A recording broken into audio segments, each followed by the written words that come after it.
Alors déjà, pour commencer, le livre des juges se situe juste après Josué. Donc il est question donc de la conquête du pays promis. Et donc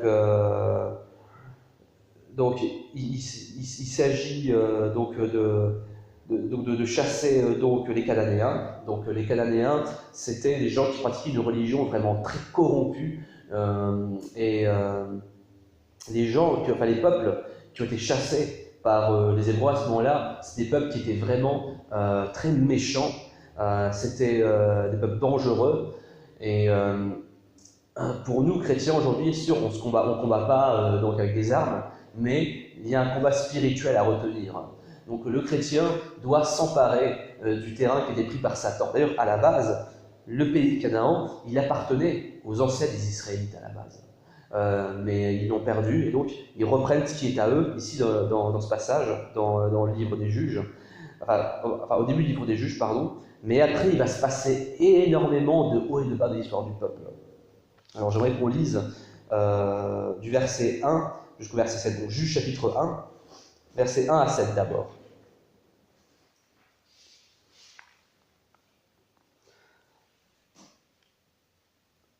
Après la mort de Josué, les enfants d'Israël consultèrent l'Éternel en disant « Qui de nous montera le premier contre les Cananéens pour les attaquer ?»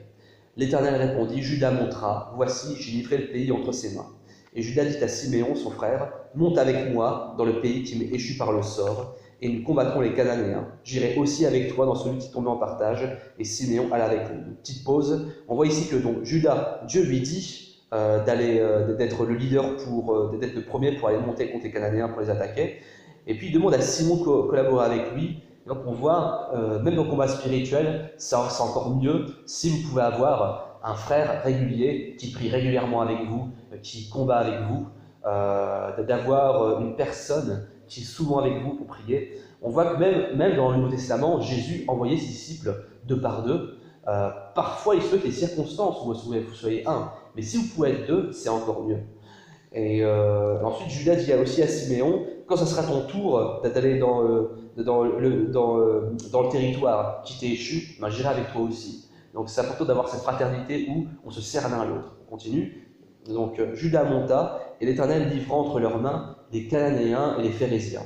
Ils bâtirent 10 000 hommes à Bézek. Ils trouvèrent Adoni-Bézek, ça veut dire simplement roi de Bézek, seigneur de Bézek, à Bézek. Ils l'attaquèrent et ils bâtirent les Cananéens et les Phéréziens. Adoni-Bézek prit la fuite, mais ils le poursuivirent et le saisirent, et ils lui coupèrent les pouces des mains et des pieds. Adoni-Bézek dit 70 rois, ayant les pouces des mains et les pieds coupés, ramassés sous ma table. Dieu me rend ce que j'ai fait. On l'amena à Jérusalem, et il y mourut. Ici, il se trouve que Adoni-Bézek, c'est un roi qui a fait beaucoup de mal aux autres. Il a coupé lui-même les pouces des mains et des pieds à 70 rois. Et ici, la même chose lui est rendue. Donc, il reconnaît que le mal qu'il a fait, ça lui rend. Il faut toujours se rappeler d'une chose, c'est que quand nous, chrétiens, nous voyons un monde injuste, nous devons toujours nous rappeler qu'il y a un moment où Dieu, il agira avec rétribution. Un moment où Dieu, il donnera à ce monde injuste ce qu'il mérite. Dieu patiente pour qu'un maximum de gens soient sauvés. Mais il y a un moment où il ne pourra plus attendre. Et donc ici, Adoni-Bézek, il reçoit ce qui lui a été donné. Il dit « Dieu me rend ce que j'ai fait ». Et de même, lorsque vous voyez des injustices, n'oubliez pas, il y a un juge. Ce juge, c'est Dieu. Et même s'il semble tarder, il y a toujours un moment où ce qu'ils ont fait, ces rois mauvais, ça leur retombera dessus. Donc, continuons ensuite. On va voir quelques parties qui voient plusieurs leçons pour nous. Donc, verset 8 jusqu'au verset... alors, quoique, on ne va pas trop s'attarder sur certaines conquêtes. Donc les fils de Juda, ils attaquent Jérusalem, ils la prennent, donc ils combattent les Cananéens, ils reprennent certaines villes, voilà. Et voilà, il y a un verset sur lequel j'aimerais m'attarder, c'est donc versets 18 et 19. Juda s'empara encore de Gaza et de son territoire, d'Ascalon et de son territoire, et d'Écron et de son territoire. L'Éternel fut avec Juda, et Juda se rendit maître de la montagne, mais il ne put chasser les habitants de la plaine, parce qu'ils avaient des chars de fer. Alors, c'est marqué que Dieu était avec Juda, et donc Juda il s'est rendu maître de la montagne, il a tout gagné, sauf la plaine, parce qu'il y avait des chars de fer. Alors j'aimerais qu'on s'arrête un instant sur ce passage. Donc Dieu a dit qu'il les rendrait victorieux. Mais c'était quoi le problème ici? Donc c'est marqué, ils avaient des chars de fer. Et pourtant, faisons un petit détour dans Josué, au chapitre 11.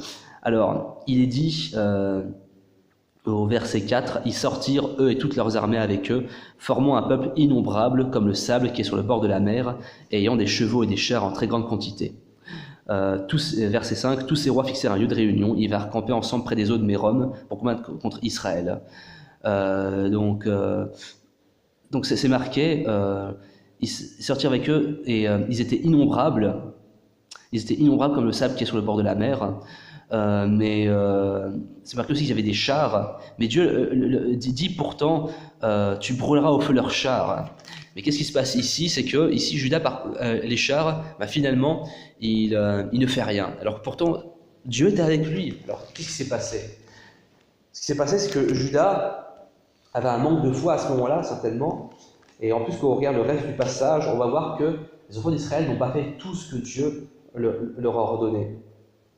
Par exemple, au verset 28, « Lorsqu'Israël fut assez fort, il assujettit les Cananéens à un tribut, mais il ne les chassa point. » Alors qu'il devait tout chasser. Dieu leur avait dit tout chasser. Mais finalement, ils les ont gardés, mais en leur demandant un impôt. C'est problématique, parce que c'est un compromis. C'est différent de ce que Dieu leur a demandé. Et lisons encore un petit peu plus loin, donc dans Juge chapitre 1, bien sûr. Juge chapitre 1, verset 33. « Nephtali ne chassa point les habitants de Beth-Shemesh, ni les habitants de Beth-Anath, et il habitait au milieu des Cananéens, habitants du pays, mais les habitants de Beth-Shemesh et de Beth-Anath furent assujettis à un tribut. » Donc, ils n'ont pas non plus chassé... la tribu de Nephtali n'a pas non plus chassé certains gens qu'il fallait chasser.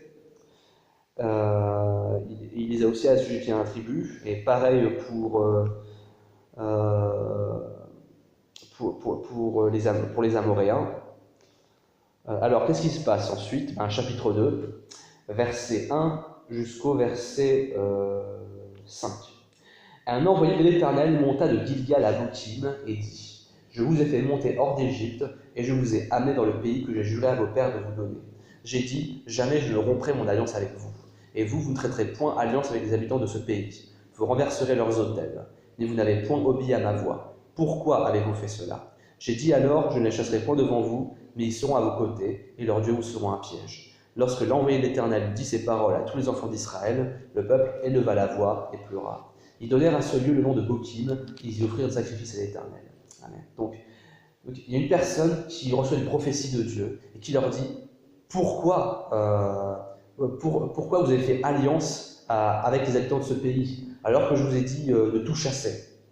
Pourquoi est-ce que vous vous êtes compromis? Vous vous êtes mis en danger tout seul. Donc, au final, ils ont pleuré, ils ont demandé pardon à Dieu certainement, et donc ils ont fait faire un sacrifice à Dieu. Et pour l'instant, tout allait bien quand même. Tout allait bien jusqu'à la mort,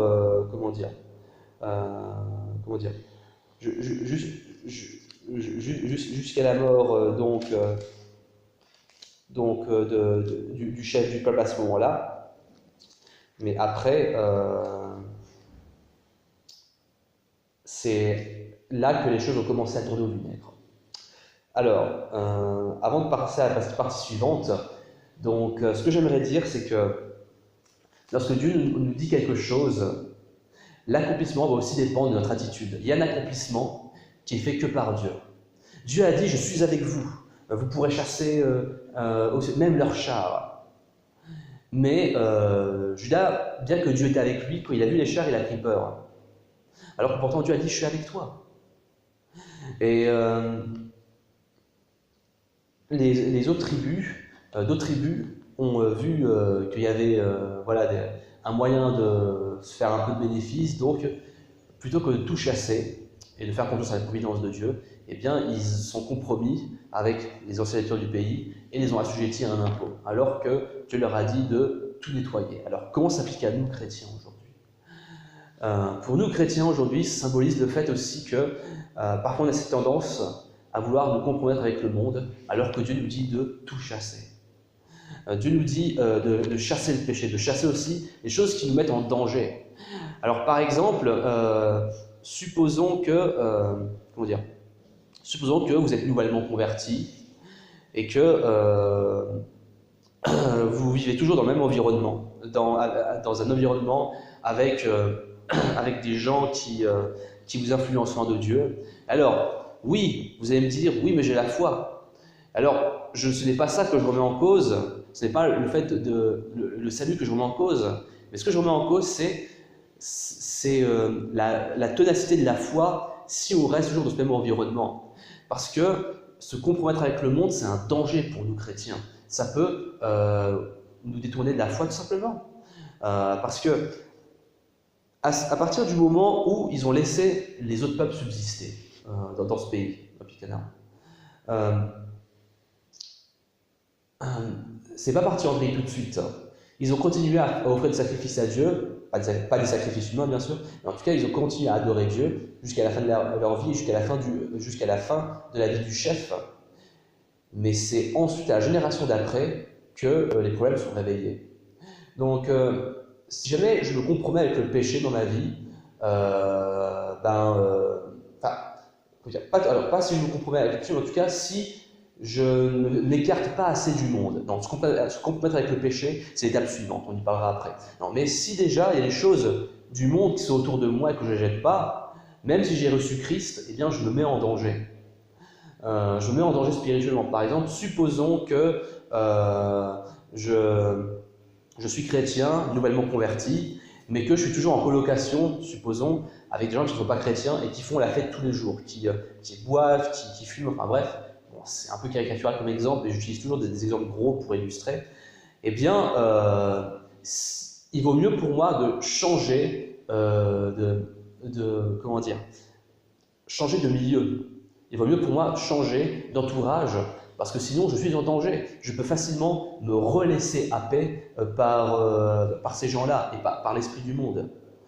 Et, il est vrai que nous, chrétiens, nous devons aimer notre famille, mais lorsqu'il s'agit des amis, eh bien, il est important parfois de séparer de certains amis, entre guillemets, s'ils nous tirent vers le bas. Et si je ne me sépare pas d'eux, c'est un danger. Peut-être que je garde la foi, peut-être que non, c'est pas sûr. On se met en danger. On peut garder la foi tout comme on peut la perdre. Si on reste toujours dans le même environnement, on se met en danger. Et alors, supposons que je sois toujours en fréquentation avec des gens qui ne sont pas nets. Supposons que je chute parce que je me suis laissé influencer par eux. Je me repens, ok, et Dieu me pardonne, ok, je me suis repenti, Dieu me pardonne, mais tant que je ne fais pas l'effort de sortir de ce milieu, eh bien, je peux à nouveau rechuter plein de fois. C'est dangereux. Et c'est pour ça que Dieu dit au verset 3, ils seront à vos côtés et leurs dieux vous seront un piège. Leurs dieux vous seront un piège.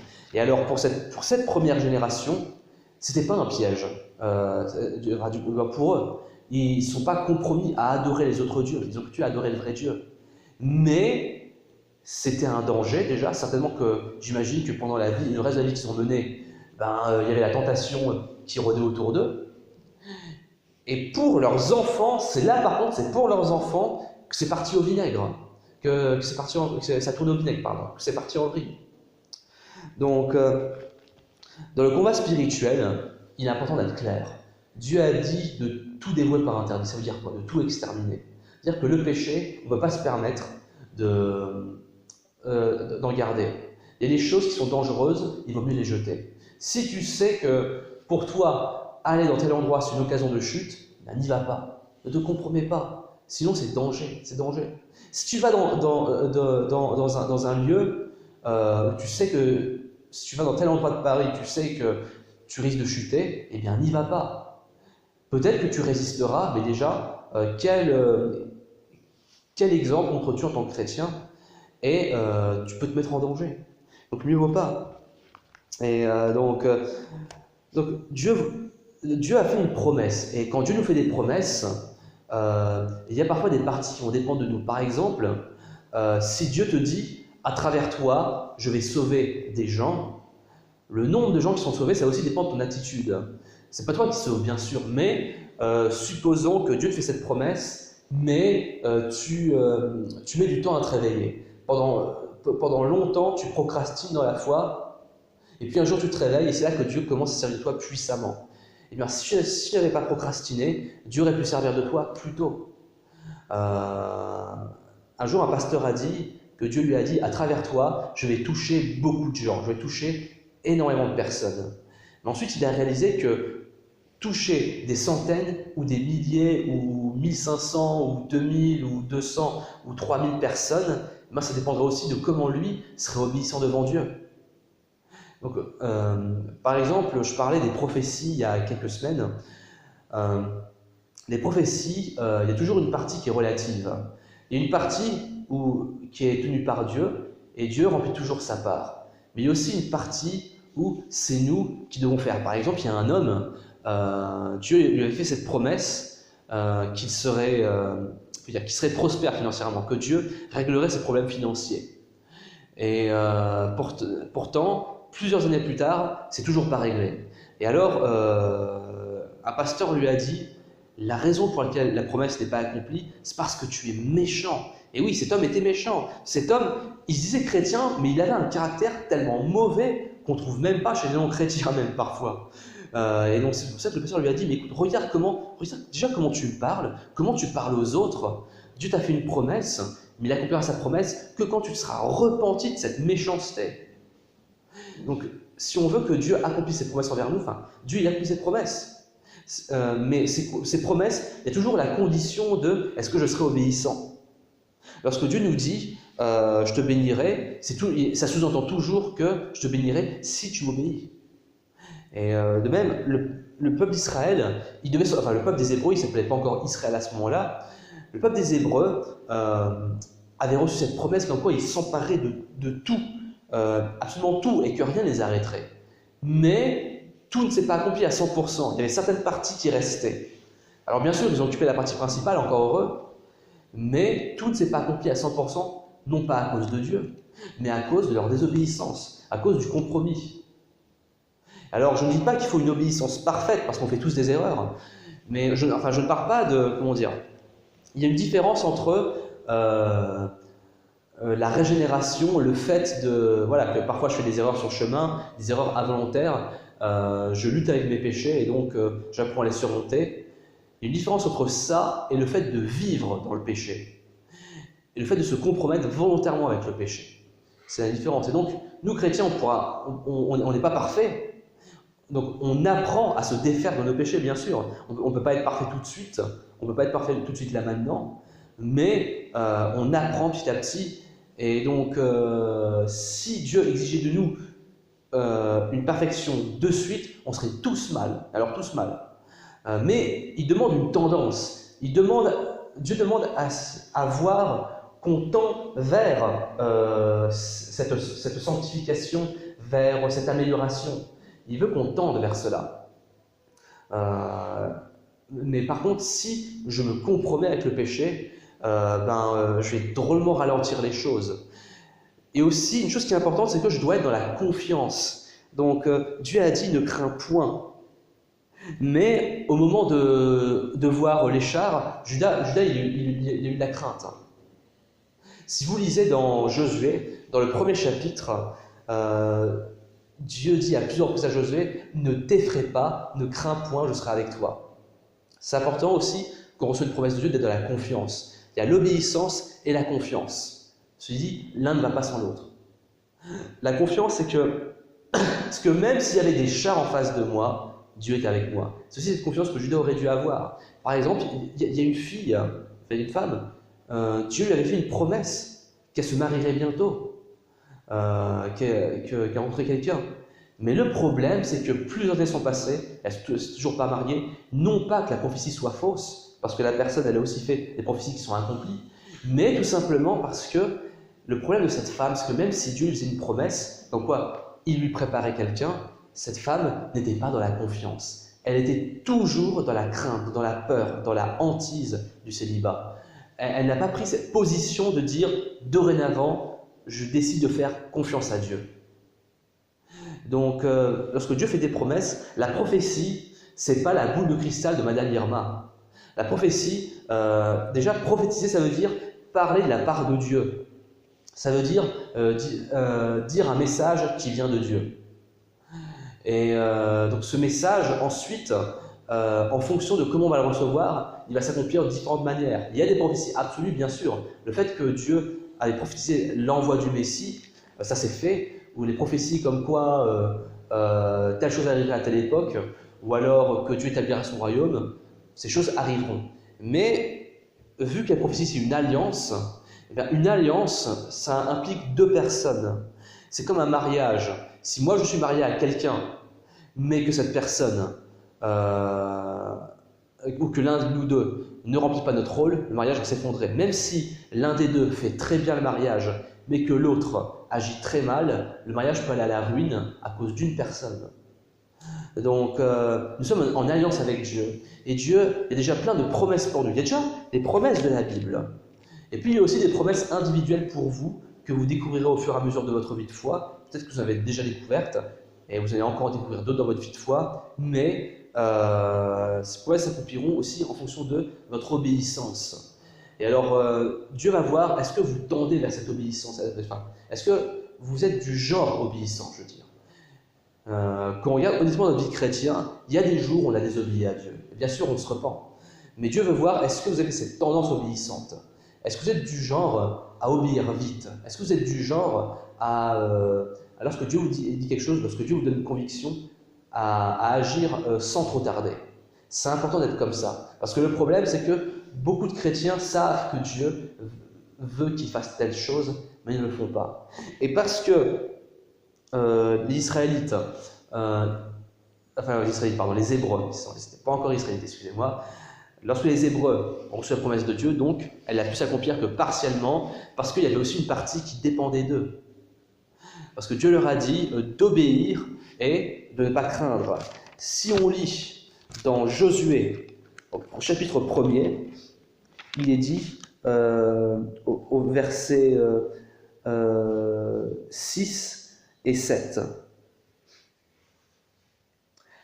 Fortifie-toi et prends courage, car c'est toi qui mettras ce peuple en possession du pays que j'ai juré à leur père de leur donner. Fortifie-toi seulement et bon courage en agissant fidèlement selon toute la loi que Moïse, mon serviteur, t'a prescrite. Ne t'en détourne ni à droite ni à gauche, afin de réussir tout ce que tu entreprendras. Continuons versets 8 et 9.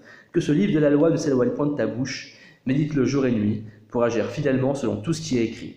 Car c'est alors que tu auras du succès dans tes entreprises, c'est alors que tu réussiras. Ne t'ai-je pas donné cet ordre? Fortifie-toi et prends courage, ne t'effraie point et ne t'épouvante point, car l'Éternel ton Dieu est avec toi dans tout ce que tu entreprendras. Amen. Donc, il y a deux grosses choses qui ressortent, c'est, donc prends courage, et donc aussi n'aie pas peur, ne t'effraie point, et obéis à la loi. Alors certes, nous chrétiens, nous sommes plus sur la loi mosaïque, mais nous avons encore la loi morale. Et donc ça veut dire une chose, c'est-à-dire que si nous voulons nous emparer du pays promis, comme Dieu avait fait la promesse à Josué ici, si nous voulons nous emparer des promesses de Dieu dans notre vie, alors nous devons avoir foi et obéissance. Nous devons être dans la confiance de Dieu et dans l'obéissance. Parce qu'il y a des gens qui parfois ont la foi, ils disent « Ah, je sais que Dieu va me bénir », mais ils n'appliquent pas les actions à leur vie. Mais la foi se traduit en action. Et donc, en fonction de votre attitude, il y a des choses qui peuvent être variables dans les promesses de Dieu. Alors, quand je dis des choses qui peuvent être variables, je veux dire, une chose qui peut être variable, par exemple, c'est le temps. Par exemple, Dieu vous promet que vous marierez, mais supposons qu'au début de cette promesse, vous avez encore peur, vous dites ah oui, mais mais quand est-ce que ça va arriver? Et donc, vous impatientez, et vous avez peur. Et puis un jour, vous décidez de faire confiance à Dieu et à ne plus avoir peur, et à tous les jours, au moment où le doute vient vous assaillir, vous dites non, je chasse le doute, je décide d'avoir confiance en Dieu, parce que ce que Dieu a promis, il l'accomplira.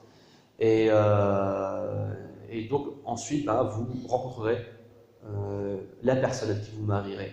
Mais peut-être que si vous n'aviez pas douté au début, peut-être que vous pourriez l'avoir rencontré plus tôt. Bon, parfois on ne sait pas, parfois on n'est pas sûr. Mais quand on reçoit une promesse de Dieu, ayons l'obéissance et la foi dès le début. Soyons en confiance dès le début. Ne doutons pas. Parfois le doute viendra nous assaillir, mais quand le doute vient nous assaillir, chassons-le. Nous pouvons chasser. Nous sommes des enfants de Dieu et Dieu est fidèle. Ce que Dieu promet, il le donne. Mais lorsqu'on est dans la non-confiance, c'est comme si Dieu il nous dit « Attends, je vais te dire quelque chose », mais que nous, au lieu d'attendre que Dieu il nous donne la chose, au lieu d'attendre, on va ailleurs, on va s'éclipser ailleurs. Et du coup, si Dieu veut donner quelque chose, il dit « Ah, faut qu'il revienne, quoi. » Donc bref, continuons dans Juge chapitre 2. Là, on va voir la partie où ça va dégénérer. Donc continuons au verset 10 jusqu'au verset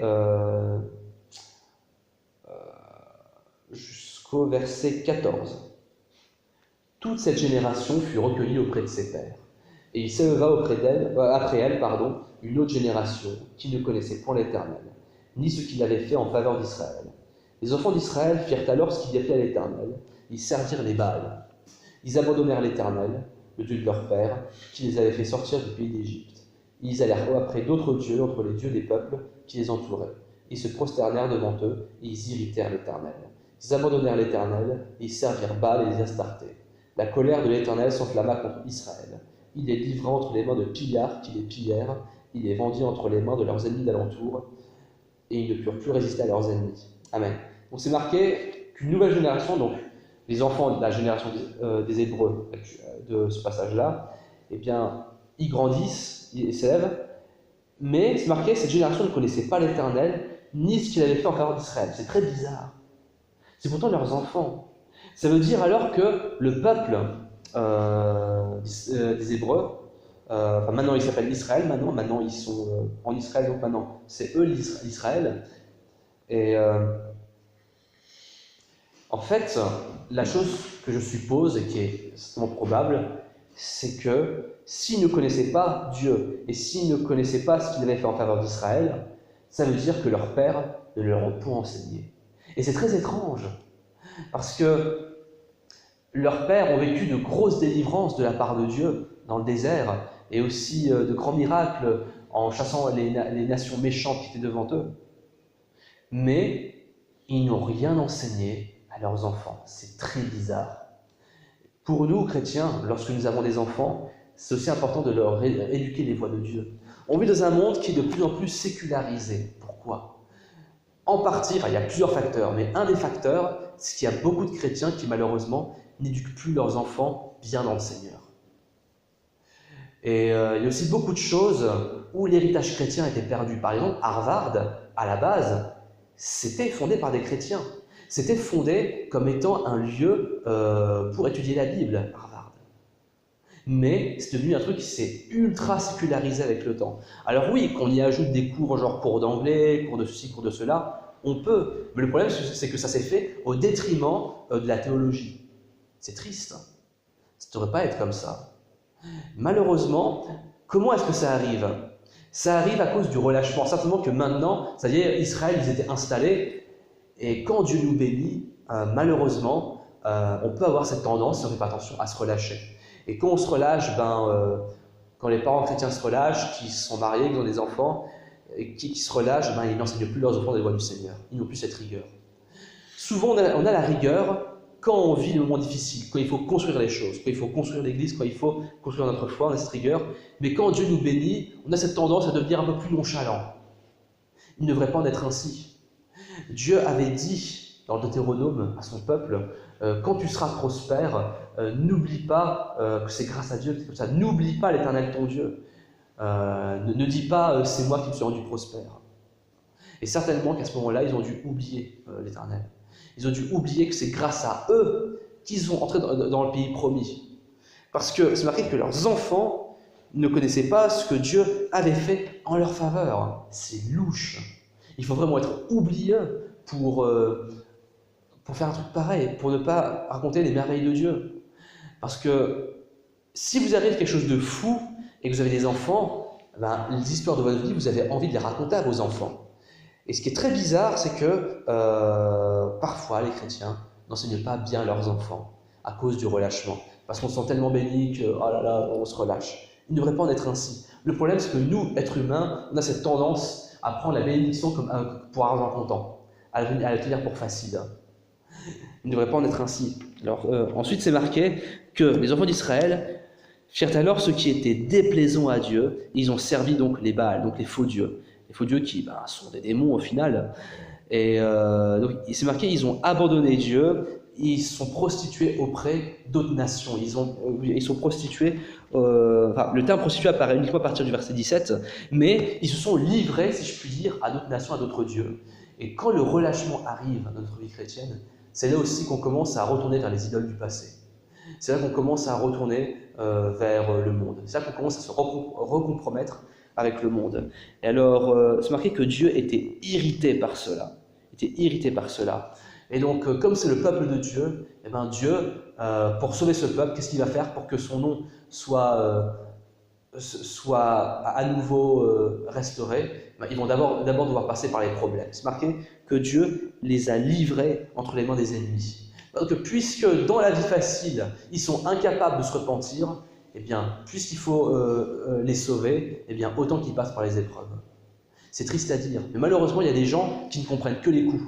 Il y a des gens pour se repentir, qui se repentent, et malheureusement, c'est valable pour tout le monde, à plus ou moins grande échelle, bien sûr, c'est pas toujours tout le monde qui a des cas extrêmes, mais malheureusement, il y a des gens, c'est que les coups qu'ils comprennent, c'est que lorsqu'on leur donne des coups, que la vie leur donne des coups, qui se repentent devant Dieu, qui se rendent compte qu'ils n'auraient pas dû abandonner Dieu.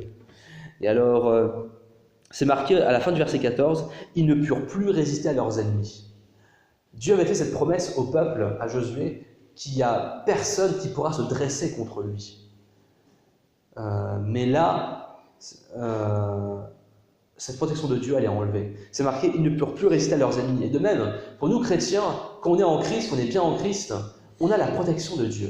Quand on obéit à Dieu, on a cette protection de Dieu. Et Dieu, il chassera les obstacles en face de nous. Il y aura des obstacles, mais il nous aidera à tous les surmonter et à en être vainqueurs. Mais si on se compromet avec le péché, si on se compromet vers des idoles, vers des faux dieux, vers des choses par lesquelles on remplace Dieu, eh bien, on ne pourra plus résister à nos ennemis. On ne pourra plus résister aux oppressions spirituelles, au monde, parce qu'il n'y a plus cette protection du Saint-Esprit. Lorsqu'on obéit à Dieu, Dieu nous protège encore et encore, et son Saint-Esprit est en nous. Mais lorsqu'on se compromet avec le monde, on se retire cette protection spirituelle, et on commence à tomber aux mains de l'ennemi. Continuons verset 15 jusqu'au verset 19. Partout où ils allaient, la main de l'Éternel était contre eux pour leur faire du mal, comme l'Éternel leur l'avait dit, comme l'Éternel leur avait juré. Ils furent ainsi dans une grande détresse. L'Éternel suscita des juges, afin qu'ils les délivrassent de la main de ceux qui les pillaient. Mais ils n'écoutèrent pas même leurs juges, car ils se prostituèrent à d'autres dieux, se prosternèrent devant eux. Ils se détournèrent promptement de la voie qui avait suivi leur père, et ils n'obéirent point comme eux au commandement de l'Éternel. Lorsque l'Éternel leur suscitait des juges, l'Éternel était avec le juge. Il les délivrait de la main de leurs ennemis pendant toute la vie du juge, car l'Éternel avait pitié de leurs gémissements contre ceux qui les opprimaient et les tourmentaient. Mais à la mort du juge, ils se corrompaient de nouveau plus que leur père, en allant après d'autres dieux pour les servir et se prosterner devant eux. Ils persévéraient dans la même conduite et le même endurcissement. Donc ces versets, vraiment, ils résument une bonne partie de l'histoire d'Israël, il faut dire ce qui est.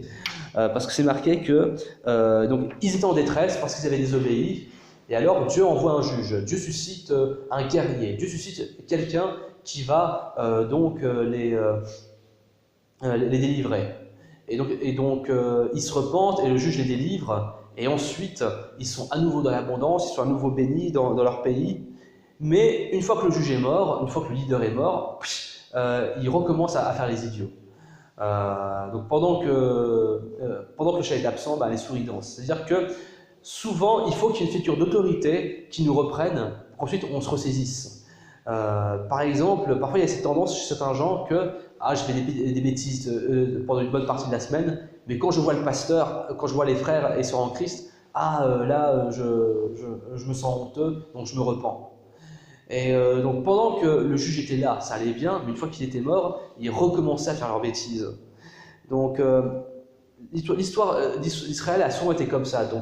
Donc le peuple est dans leur pays, ils font les bêtises, et donc ils sont livrés à l'ennemi, ils se repentent, Dieu suscite un libérateur, et ensuite tout est rentré dans l'ordre. Et ensuite, rebelote. C'était comme ça pendant longtemps. Et malheureusement aussi, nous chrétiens, on a cette tendance-là. C'est qu'on est bien, et puis on se compromet, et puis on se rend compte qu'on est malheureux parce qu'on s'est compromis avec le péché. Donc on crie à Dieu de nous délivrer, et Dieu nous délivre, et pendant un temps ça va bien, mais ensuite, rebelote, on recommence. Donc, c'est marqué que Dieu avait d'abord envoyé des juges. Donc avant l'ère des rois, il y avait l'ère des juges. Juge, ça veut dire quoi? Donc juger, ça veut dire trier, ça veut dire séparer, ça veut dire faire la part des choses. Ça veut dire donc mettre les choses, classer les choses, les qualifier. Et donc ce juge, il est là pour séparer donc, le bien et le mal. Et donc aujourd'hui, nous chrétiens, nous ne sommes plus cette ère des juges et des rois, mais nous devons nous-mêmes distinguer le bien et le mal, déjà être un juge envers nous-mêmes, mais aussi être un juge au sens spirituel.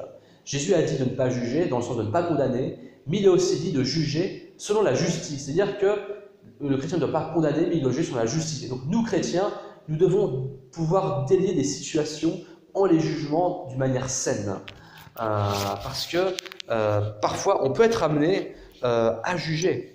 Parfois, on peut être celui qui se fait juger, donc évaluer, enfin juger, pas au sens péjoratif du terme, mais au sens de, voilà, il faut dire les choses telles qu'elles sont. Faut dire, voilà, ça c'est pas bien, ça c'est péché, ça c'est bien. Donc il faut être strict, il faut apprendre à recevoir, lorsque le jugement arrive, il faut apprendre à recevoir le jugement pour distinguer le bien et le mal.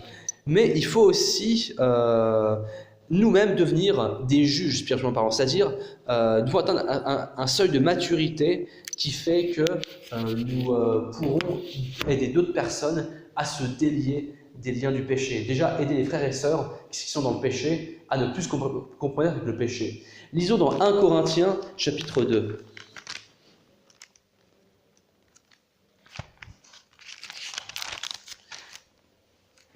1 Corinthiens, chapitre 2. Et j'aimerais qu'on lise verset 15.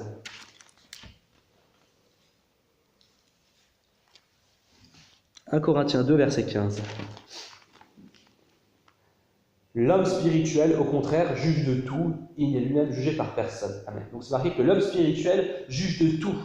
Donc il y a des gens qui disent qu'il ne faut pas me juger parce que Jésus ne dit pas juger, mais dans le contexte de Matthieu 7, il dit ne pas juger au sens de ne pas condamner. Il dit ensuite, il dit ne jugez pas et vous ne serez pas jugés. C'est-à-dire, il ne dit pas il ne faut pas juger du tout. Il dit ne jugez pas et vous ne serez pas jugés. C'est-à-dire que si vous n'êtes pas du genre à juger les autres, alors vous ne serez pas jugés non plus.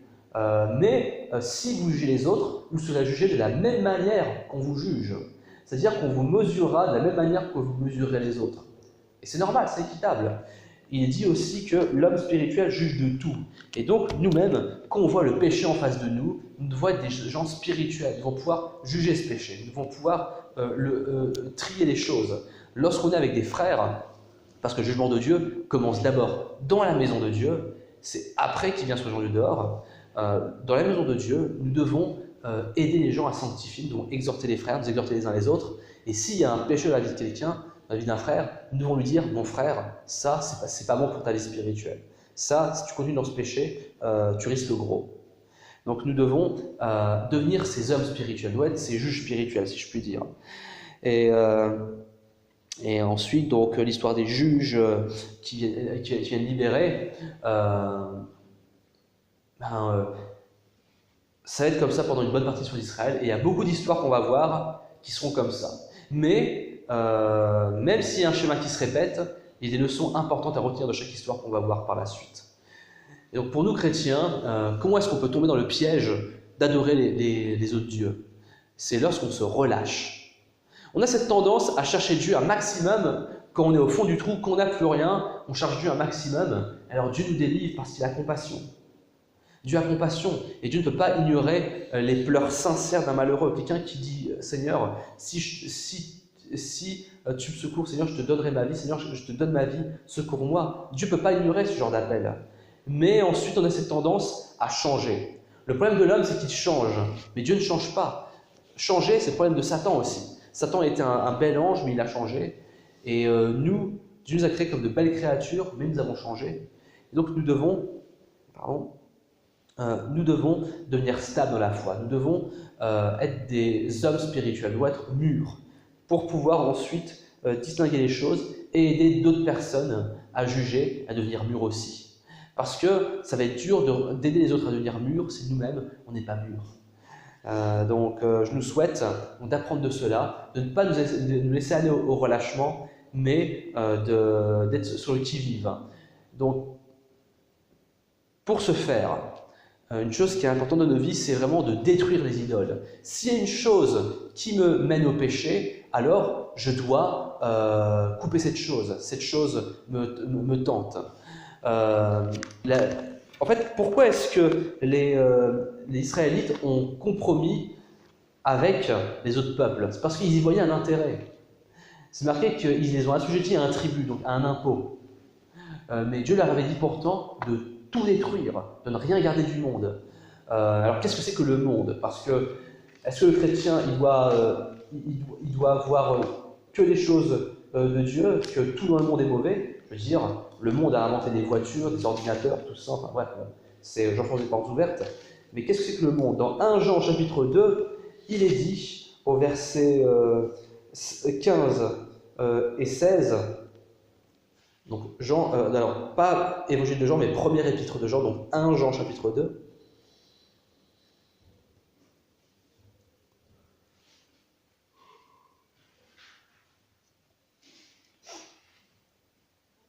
Versets 15 et 16. N'aimez point le monde, ni les choses qui sont dans le monde. Si quelqu'un aime le monde, l'amour du Père n'est point en lui. Car tout ce qui est dans le monde, la convoitise de la chair, la convoitise des yeux et l'orgueil de la vie, ne vient point du Père, mais vient du monde. Amen. Donc c'est marqué que, quand il dit ne pas aimer le monde, il s'agit des choses qui provoquent donc la convoitise de la chair, la convoitise des yeux, l'orgueil de la vie. Donc dans le monde, il y a toutes sortes de choses, des choses artistiques, des choses musicales, des choses technologiques. Et donc ces choses, elles ne sont pas mauvaises en soi, on peut les aimer, mais il ne faut pas, nous devons éviter le moment où ces choses peuvent nous porter à la convoitise des yeux, de la chair et l'orgueil de la vie. Par exemple, le foot. En ce moment, c'est la Coupe du Monde qui commence. Je ne suis pas fan de foot personnellement, bref. Le foot, c'est pas mauvais en soi, ça peut être un sport. On peut très bien faire un foot ou un basket après une réunion à l'église, éventuellement. Mais le problème, c'est à partir du moment où ça suscite l'orgueil, à partir du moment où les gens ils veulent faire du foot pour se faire voir, pour se donner une vaine gloire. Et c'est valable pour beaucoup d'autres domaines aussi. On peut aimer des choses artistiques, des choses qui sont bien faites, parce que tous les talents viennent de Dieu. Pour moi, Satan n'invente rien. Le créateur, c'est Dieu. Alors bien sûr, malheureusement, il y a des créateurs qui utilisent leur talent pour Satan, malheureusement, au lieu de Dieu, bien sûr, je ne dis pas le contraire. Mais celui qui est responsable de tout don parfait, c'est Dieu. Mais nous devons voir quelle est notre limite. Nous devons voir, est-ce qu'il y a des choses dans ma vie qui provoquent la convoitise des yeux, de la chair, l'orgueil de la vie? Donc chacun doit analyser sa vie et voir qu'est-ce qui provoque la convoitise en moi. Peut-être que quelqu'un qui aime le foot lui donne aucune convoitise, c'est juste un truc qu'il pratique comme ça. Ok, il va pas besoin de jeter ça forcément. Mais supposons qu'il y ait une autre personne, oui, auquel le foot, ça le fait convoiter la gloire et tout, ça lui fait penser à une carrière où il veut être adulé par les autres. Là, par contre, ouais, c'est danger, ouais. Donc, c'est à chacun, vraiment à chacun, ce n'est pas à moi, mais c'est à chacun de vous de voir qu'est-ce qui dans ma vie, c'est aussi à moi de voir qu'est-ce qui dans ma vie, c'est à toi de voir qu'est-ce qui est dans ta vie, et à moi qu'est-ce qui est dans ma vie, qui pourrait provoquer justement l'orgueil. Qu'est-ce qui provoque en moi le fait de me compromettre avec le monde? Qu'est-ce qui provoque en moi le fait où je vais faire des compromis pour m'acoquiner avec le monde et avoir l'approbation du monde? On va finir là pour aujourd'hui, je vais prier. Seigneur, je prie pour que nous puissions apprendre beaucoup du livre des juges. Ce n'est qu'une introduction aujourd'hui et il y a déjà beaucoup de choses à apprendre. Seigneur, je prie pour que nous ne soyons pas comme le peuple d'Israël qui s'est compromis avec le péché et qui ensuite se repentait, mais qui ensuite se remettait à compromettre et rebelote. Malheureusement, Seigneur, nous sommes souvent comme ça. Seigneur, je prie pour que nous puissions vraiment nous repentir cet état d'esprit et que nous puissions aussi avoir cette fidélité et être comme l'or qui ne change pas. Au nom de Jésus, j'ai prié. Amen.